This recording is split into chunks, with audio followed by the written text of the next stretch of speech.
Hey everybody, Eric Grenier here, and welcome to the 118th episode of the Writ Podcast.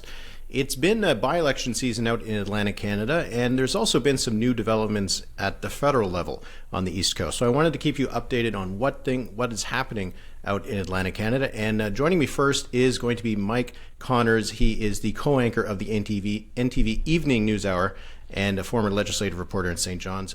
Mike, thanks a lot for coming back on the show. No problem. Thanks for having me.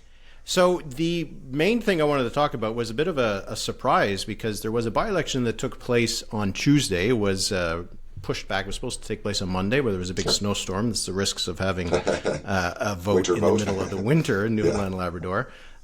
So this was in the riding of Conception Bay East, Bell Island. It's been a long time PC seat, but the result was a little bit of a surprise, I have to say.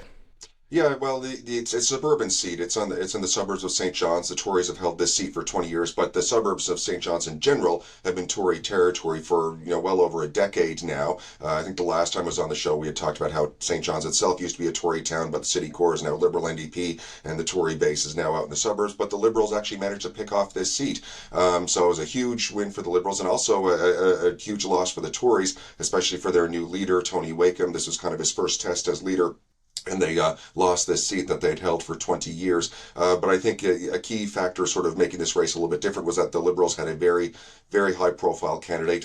This is a little bit surreal for me to talk about, but Fred Hutton, who used to hold my job here at NTV, he was the longtime anchor of the NTV Evening Newshour, was even my boss for a period of time, so kind of through the looking glass moment for me, but very well-known candidate, and he succeeded in taking the seat for the Liberals. Yeah, so the result, if I don't have the numbers in front of me, I think it was 46% for the Liberals, which was a gain of roughly about a dozen points from the last election. The PCs dropped about 18 points to, I think it was 38%. This is a big swing. We haven't seen a huge amount of swing in the polls. The polls that we've seen in Newfoundland and Labrador more or less suggest that support is roughly the same as it was in the last election. So was this a victory for Andrew Furey and the Liberals? Was this a victory for Fred Hutton? It's an interesting thought. I guess the trick for the Liberals in recent months, over the past year, has been trying to separate themselves a bit from the federal Liberals, because they're not doing very well. And Premier Furey had taken on a bit more populist tone in the past year, arguing against the carbon tax. And the federal Liberals did indeed pause the carbon tax on home heating fuel. And even their, the Premier kind of downplayed this every time he was asked about it. But even their signs, their branding, their campaign signs, the word Liberal was kind of reduced to a little tiny word on the sign. It was promoted Team Fury, or Fred Hutton's picture. So it was definitely trying to maybe separate themselves from the federal Liberal branch there, more as a Team Fury brand. And then again with Fred Hutton himself, I mean, you've got because of the nature of his former career as a journalist, somebody who was very well known all across the province. I actually kind of, in retrospect, I go back to a line before the campaign even started, when David Brazel, the previous Tory MHA, announced he was retiring. All the speculation started about who was going to run. The Premier in his scrum played a little bit coy. He wouldn't name names, but he made some comments that hinted that it was going to be Fred Hutton, who was his senior advisor at the time. And then it was actually PC leader Tony Wakeham, who came out in a scrum immediately afterward and said, well, I'll tell you who's going to run for the Liberals. It's Fred. And he said it exactly like that. It's Fred. And it sort of became a bit of a joke line through the campaign. When Fred Hutton officially announced his campaign, he did the same thing. It's Fred. But I think what sort of that inadvertently spoke to is that you got huge name and face recognition with Fred Hutton because of his career as a journalist, even beyond that familiarity, just even being able to say his first name without his last name like that. I think it spoke to the level of familiarity that the public had with him, which most candidates, the average election candidate, probably doesn't have. And so, those factors all probably played into the Liberals kind of being able to separate it from the Liberal brand and it being more a vote about Team Fury and Fred Hutton rather than the Liberal brand.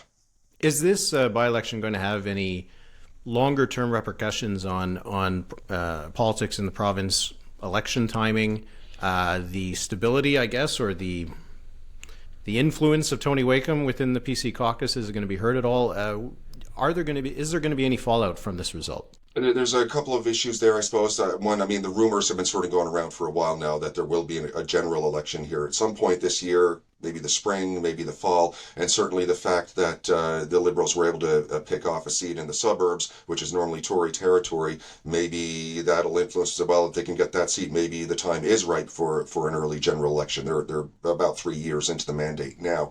As far as Tony Wakeham goes, I guess there were some signs of division early on with this because, in fact, the district association president for the PC party actually quit over the nomination. He accused the leader, Tony Wakeham, of interfering in that nomination and handpicking Tina Neary, who was the candidate. The party denied that. They said there was no interference. But then Daryl Harding, who was the PC District Association president, he then went and ran as an independent in this election. Now, he only got 70 votes, so I don't, and the margin was over 400, so I don't think you can really attribute this to any sort of vote splitting here. But certainly, when I had all four of the candidates in for a show that I do for a panel discussion, he was certainly taking aim at Tina Neary, and both of them were town councillors in the main community in this district, and I think there were some underlying town council issues there. But yeah, so I think there was that sign of division on the Tory side, and then on the Liberal side, this sort of, trying to separate themselves from the federal brand. And does the fact that they were able to pick off this district mean that the time is ripe, potentially for a general election sometime later this year? It's already a pretty full calendar on the electoral calendar across the country, so we'll see if we'll get another one added to them. So you're mentioning, some of that kind of internal bickering and this kind of thing. We are seeing that at the federal level for the Liberal Party. Ken McDonald, who's the MP for Avalon, called for a leadership review of Justin Trudeau. Then he took it back. Apparently, you probably got a call from the PMO, I imagine, saying maybe you might want to come out and say something different. Yeah. How is that kind of playing out? How the 6 Liberal MPs on the in Newfoundland and Labrador, how are they feeling, balancing this kind of issue that they're having right now? Because the polls we have seen in Newfoundland and Labrador, federal numbers, they do show that the party's in a lot of trouble. Yeah, the remainder of the MPs have stayed quiet on this one. I do believe, I think I saw a clip of Yvonne Jones, the MP for Labrador in Ottawa, saying she had been disappointed with Ken McDonald. And it wasn't entirely a surprise. Like, he's actually voted against his own party a couple of times on carbon tax issues, and I think he'd even said publicly that the Conservatives at one point had tried to woo him to cross the floor, and he said no. It's not even clear if Ken McDonald, I don't think he's said one way or another whether he's running again. He was kind of taking on the role actually that another MP, Scott Sims, had taken on in a previous parliament. He was the Liberal MP in Central Newfoundland, had voted against the government, and he actually ultimately ended up he lost a committee assignment over that, and then ended up losing his own seat in a general election. So Ken McDonald was kind of the new one, kind of taking on this role of a bit of a maverick within the Liberal caucus. And he was, he was getting applauded by his constituents when he did those votes, because they viewed it as, standing up for the concerns of his constituents versus his own party. But I think the kind of retraction or the walk back, may have hurt him in some ways. There were people who felt that he had stood up for his constituents and then felt that he had sort of walked back from it. So I don't, the walk back actually may have hurt him with his constituents more so than the standing up to the party had. But yeah, it's definitely, like I said, the voting patterns here, there does seem to be a shift happening. St. John's used to be the Tory town, the rest of the province used to be Liberal, but we're seeing kind of reverse now, where the urban core has become Liberal NDP and the rest of the province seems to be trending Conservative. Speaking of that, if it is a trending Conservative, are some people starting to kick some tires about some nominations in the province? Because only one seat right now is Conservative. If you're looking at the polls, you're kind of extrapolating how things could go. The Liberals could be reduced to 1 or 2 seats with the kind of numbers we're seeing. So there's lots of potential spots up for grabs for ambitious Conservatives in Newfoundland and Labrador. So are you seeing any kind of hint at what kind of candidacies we might get from the Conservative Party in the province? We're still early days yet, because I think everyone's assuming that there is no impetus for the Liberals to call an election anytime soon. They may run this out as long as possible as their agreement with the NDP goes and the supply and confidence deal. So I guess it could still be 2025. The Conservatives are actually, a nomination vote is happening, I believe, this week in the West Coast District, Long Range Mountains. Now, I think Carol Anstey, who ran last time, is running for that nomination again. I gather actually a person who actually ran for the People's Party previously is trying to get that nomination as well. So that's sort of all we've kind of heard on that front. In terms of the other seats, who's going to go for it? I mean, I'm sure. Now that David Brazel is out of provincial politics, you might wonder if he'll get some phone calls urging him to run. So it's hard to say. I think we're maybe still a little bit early days to see where all of that's going to go. But obviously, I think based on the way the polls are going, there's going to be interest. Yeah, and for the Democrats, they do have, I think, one candidate already nominated who does have some name recognition. Mary Shortall, she's the former president of the Federation of Labor, and she ran last time in St. John's East. Now, St. John's East is kind of the one seat, that's the one seat that the NDP have consistently had a shot at. Jack Harris, very popular NDP, MHA and NDP over the years, held that for quite a long time. So Mary Shortall, she's got the nomination already for that again, and she's the president. She was elected president nationally of the NDP. So I think clearly they're putting everything into her. I think everything for the NDP is going into that St. John's East district to see if they can take it back. So I think you got St. John's East, a battleground between the Liberals and the NDP. You got a lot of the rural ridings, a battleground between the Liberals and the Conservatives. Seamus O'Regan, probably safe in St. John's South, Mount Pearl, but we'll wait and see sort of who comes forward on that one. Just to close on this, because we talked about the election timing. When Dwight Ball was elected in 2015, it was about a month after Justin Trudeau won. I do believe as well the 2019 election came just so shortly after the federal election. So if Andrew Furey is thinking about going a bit early, is it to this time get ahead rather than be the coattails of the federal party to kind of avoid the defeat of the federal party?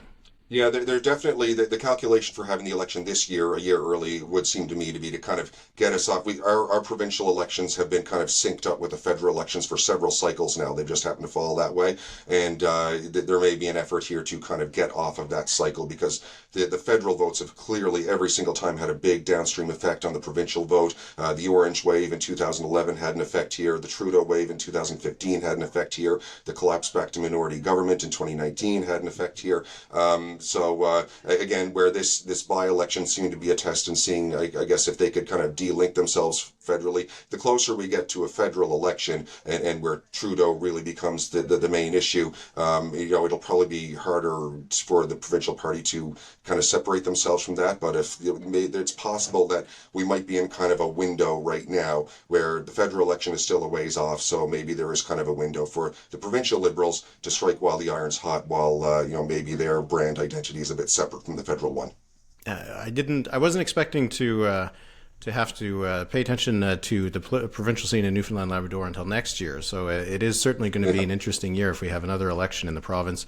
And the only one right now, the only province in the country that has a Liberal government. And obviously the brand is a bit of an issue right now. So probably why we saw Fred Hutton and the party do that as well in Conception Bay East, Bell Island. So it's going to be an interesting year, Mike, and hopefully we'll get another chance to chat before an election happens, whenever it'll be. So I appreciate you coming on today to talk to us a little bit about what's going on in the province. Thank you very much.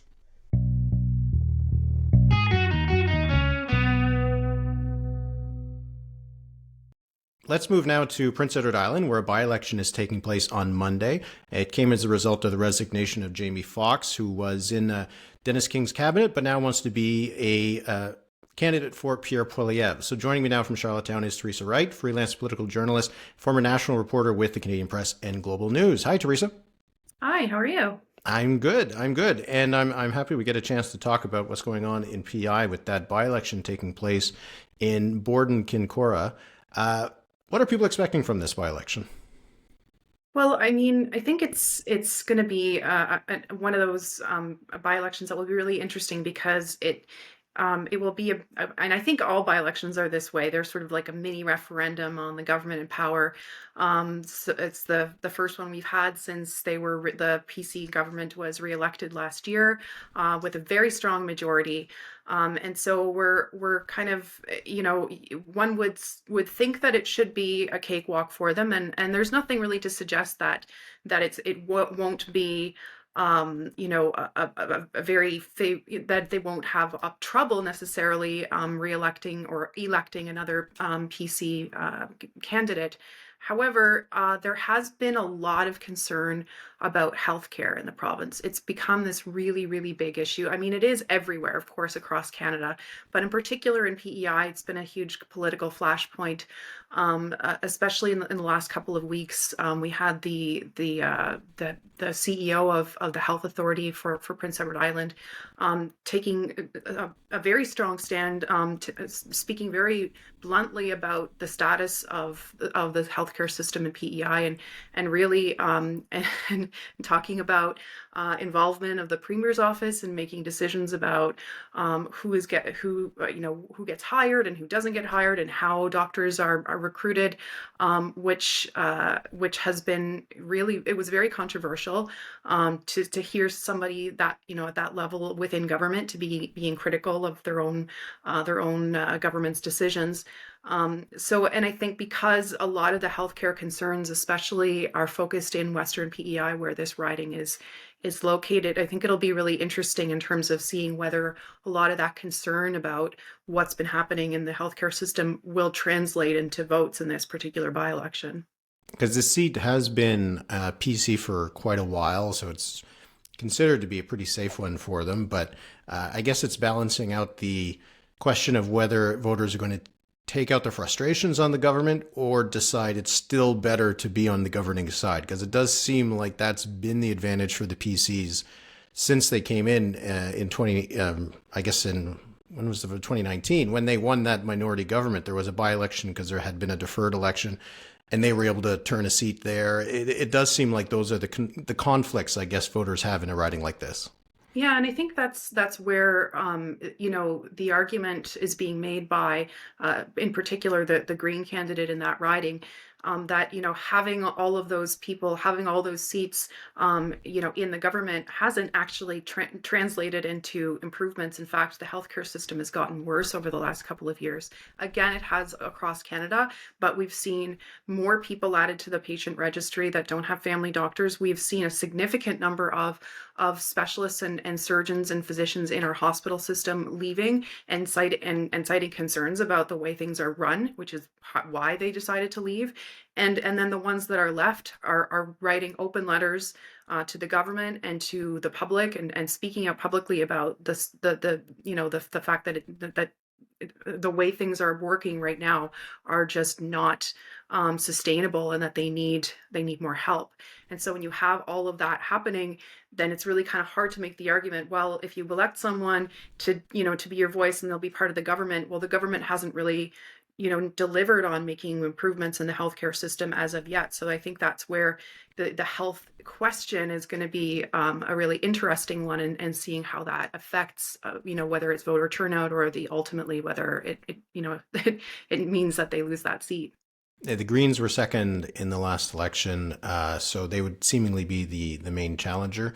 I was just talking with Mike in Newfoundland and Labrador. There's a by-election there, and there is rumors that the result could help spark a new provincial election earlier than expected, since PEI only had an election last year. That's not in the cards. So the result might just, it's not going to change the balance of power in the assembly, but certainly people will be looking to see what the results are. And I want to talk about the Greens and the Liberals, because both of them had a pretty rough campaign in 2023. They both are without a permanent leader. They both have interim leaders at the moment. Where is that standing? Because I know last time with the Liberals, they waited until pretty much the end before they named their replacement. Is there any discussion about when either of the opposition parties are going to choose their permanent leader? At this point, no, which is, I think a detriment to both of those parties at this point. And even in this by-election, I think there could have been potentially more momentum, in terms of one of those parties doing better, probably more the Greens, because in the 2023 provincial election, the Liberals didn't even field a candidate in this riding. They didn't run a full slate, and so they I guess weren't able to get enough people, and it was such a safe seat for the PCs. They just didn't bother even running anyone. So I think it's, and the person who's running for the Greens in this by-election ran in 2023 and came in second. So it's sort of an opportunity for him. And he's been living in the district and one of the things about him too is that he has worked on the healthcare file. He was part of a sort of a community advocacy organization that over the last 5 years advocated to try to get a family doctor in his home community, and finally was able to get one. And they raised money to build the infrastructure and get the equipment and so on. So healthcare has sort of been his baby. So that's where I say the healthcare question is really interesting in this. But I mean, in terms of the leadership, yeah, the parties are not at all. There's no leadership conventions that have been scheduled. There's no names that are being floated for anyone who might be interested. I think they're really what happened to them in the 2023 election, where especially the Green Party lost a significant number of seats. It really seems to have affected them quite a bit, to the point where the leader, Peter Bevan Baker, stepped down as leader. He's still one of the only two MLAs in the legislature, but and that was a criticism of the party going into the provincial election, that they hadn't done enough work to try to build the party infrastructure and build, what that support in the districts, to be able to try to build off the momentum that they had previously, to be able to get as many seats as they had before and become the official opposition. And it seems like they're not really taking those lessons learned, and they're really not kind of getting that organization that they need to. So I think that could absolutely affect them. But one thing that you mentioned before, in terms of changing the makeup of the legislature, if the Green candidate does win, it actually could change what happens in That's the right. legislature, because there's two Green MLAs and 3 Liberal MLAs, which makes the Liberal Party the opposition. So if the Greens win this seat, then there'll be a question of, well, who's going to be the opposition, because they'll have the same number of seats. And that's an unknown question. I guess it'll be up to the speaker, but I'm not really sure how they'll decide that. But that will be interesting.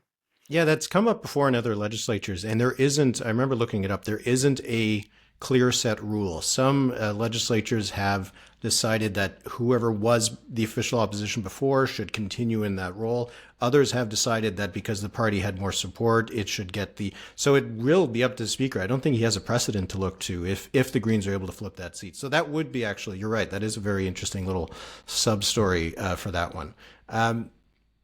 I wonder if, you're talking about the leadership and the timeline for that. Is the federal election playing any role in there? Because the federal election's planned for next year. There's 4 Liberal MPs. We're not really sure what's going to happen to all of them.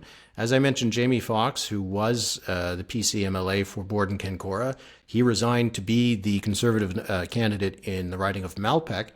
Even though the election is theoretically almost a year and a half away, he already stepped aside to, I guess, become the full-time candidate. How is that election playing into how people are thinking about politics right now on the island? Well, I think the sort of current dynamic in Ottawa, especially the fact that the Liberals are really plummeting in the polls, the federal Liberals, and that Pierre Poilievre has been becoming very popular. I think it is definitely a dynamic that we're seeing in PEI, just like everywhere. Pierre Poilievre was in PEI over the summer, and he held one of his big rallies. And I mean, I've been covering politics in PEI for a long time, and the provincial Progressive Conservative Party has always taken great pains to say that they are a very separate party from the Conservative Party federally, especially during the Harper years, when they were starting to become really unpopular in this region. But to see the huge turnout for that rally, and to see, members of the current PC caucus and the executive at those events, clearly they're not making that delineation anymore. So it's definitely shifting some of those attitudes, and I think it's probably playing into some of the dynamics in terms of support for the Liberal Party provincially as well. I mean, it's as you know, people don't always differentiate between provincial and federal parties, and if people are not happy with Justin Trudeau, it's going to hurt the provincial Liberal Party. But honestly, they also haven't really done anything to help themselves lately. Like I said, they don't have a leader. There's no leadership campaign scheduled, and And even in the last election, as you said, they waited until the very last minute to get a leader in place, and then she decided to run against the Green Party leader, and announced on day one that she was running to become the leader of the opposition. She wasn't even running to win. She was running for second place. So it was, it's just been a series of bizarre moves. But I think it does impact what's happening federally, does impact people's willingness to want to get involved in a party that perhaps is the Liberal Party in particular is being perceived as kind of on the way out, and provincially just hasn't really been doing a lot of that building work that needs to be done. So obviously Mel Peck has already taken the other three nominations for the Conservatives. I think probably are going to be hot tickets, because if I had to guess, I would say 2 or 3 of those seats at least are likely to flip over to the Conservatives based on where the numbers are now. I don't know. What do you hear anything about who wants to run for the Conservatives and how those 4 Liberal MPs are feeling? They must feel like they got a fight on their hands. Well, I mean, a lot of the other ones have been in place for some time now, especially Lawrence MacAulay. He's, one of the longest serving MPs, and he's very popular, has been very popular in his riding. I think the big question is really, will he reoffer? He's kind of been very coy about that, and he's, sort of a career politician, so he knows he says he's running until he's not running anymore. But if he doesn't run, that seat will 100% be up for grabs. And I think Summerside or Egmont, yeah, Western, yes, exactly. You know it better than me. Egmont and Charlottetown. I think it'll be interesting. It depends on who runs, I think, because there is a strong incumbent factor, especially in PEI, because I don't think that a lot of Islanders tend to closely follow federal politics.